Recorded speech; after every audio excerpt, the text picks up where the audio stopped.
Selamat pagi anak-anak, apa kabarnya pada pagi hari ini? Semoga semuanya dalam keadaan sehat dan tetap semangat ya. Seperti biasa, sebelum kita memulai pembelajaran pada pagi hari ini, terlebih dahulu kita berdoa. Demi nama Bapa, Putra, dan Roh Kudus, amin.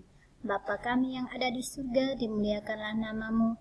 Datanglah kerajaanmu, jadilah kehendakmu di atas bumi seperti di dalam surga.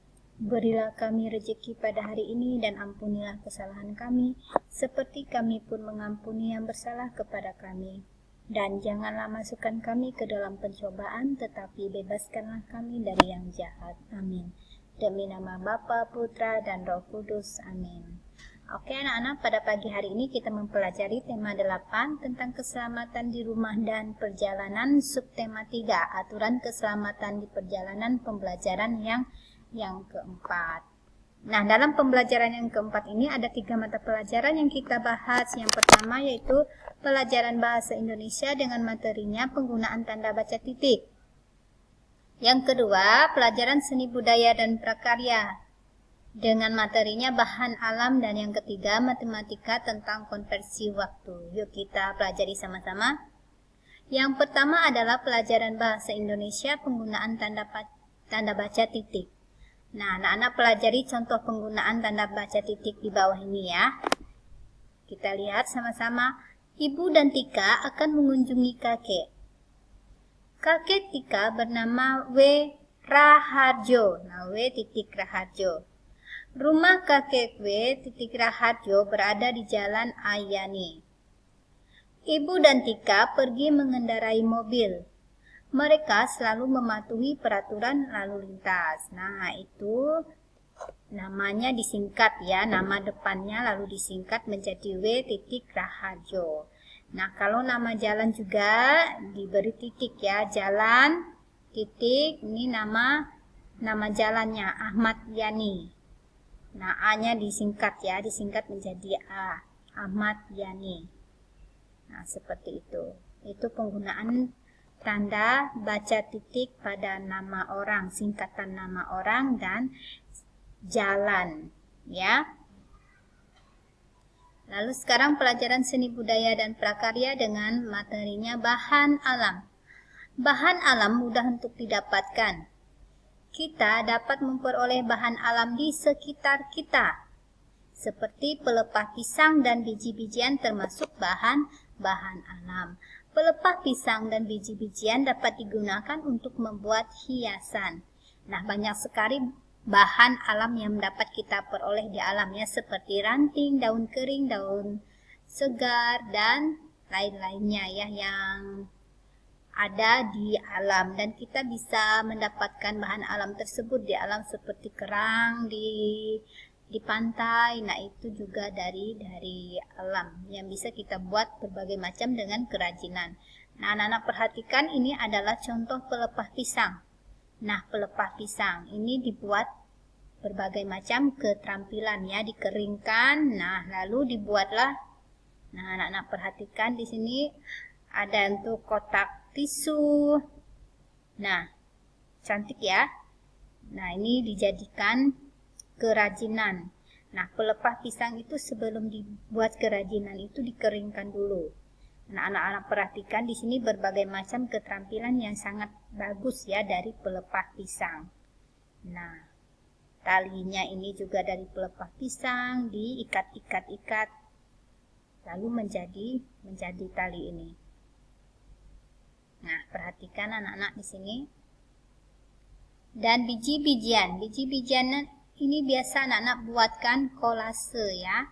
Nah, kolase itu ada yang terbuat dari beras, biji kacang hijau, beras merah, apalagi biji kacang kedelai, biji bunga matahari, itu juga termasuk biji-bijian yang bisa kita buatkan keterampilan.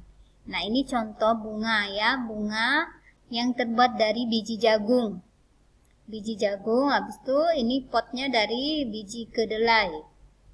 Nah, sedangkan untuk dasarnya ini terbuat dari beras putih. Nah, anak-anak perhatikan, ada juga beras hitam, beras merah. Nah, perhatikan di sini. beras merah nih ya. Nah, karena jauh jadi kelihatan hitam dia. Nah, ini beras merah. Ini dari kacang hijau juga banyak ya.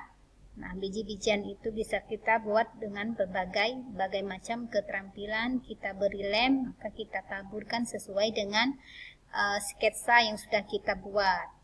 Nah, sebelum kita membuat bahan kerajinan dari biji-bijian, kita buat sketsa dulu. Sketsa itu untuk menggambar sesuatu yang paling jelas sebelum kita menempelkan biji-bijian tersebut. Setelah sketsa selesai, baru kita menempelkan biji-bijian supaya rapi dan teratur, dan juga gambarnya lebih jelas ya. Jika tidak di sketsa dulu, digambar terlebih dahulu, maka kita akan kesulitan untuk menempel model-modelnya ya.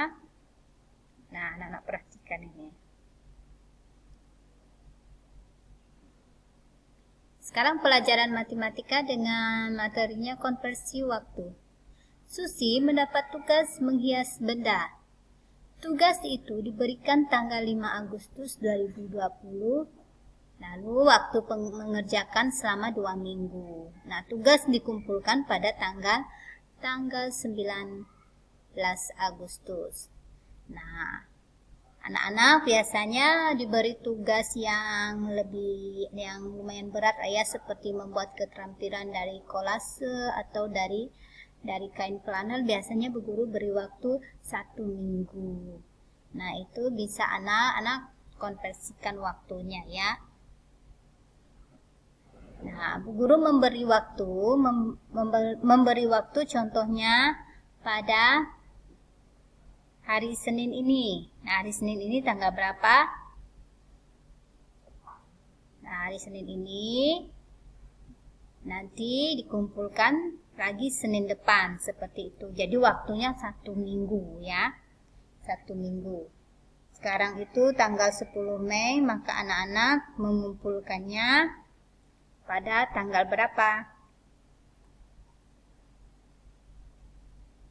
Tanggal berapa? Sekarang tanggal 10, maka anak-anak mengumpulkannya pada tanggal 17 Mei ya, pas 1 minggu. Seperti itu ya konversi waktunya. Oke, sampai di sini materi kita pada pagi hari ini. Sebelum mengakhiri, terlebih dahulu kita berdoa. Demi nama Bapa, Putra, dan Roh Kudus. Amin. Salam Maria, penuh rahmat, Tuhan sertamu.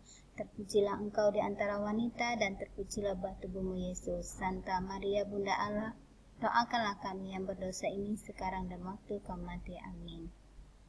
Atas nama Bapa, Putra, dan Roh Kudus. Amin. Selamat pagi dan Tuhan memberkati.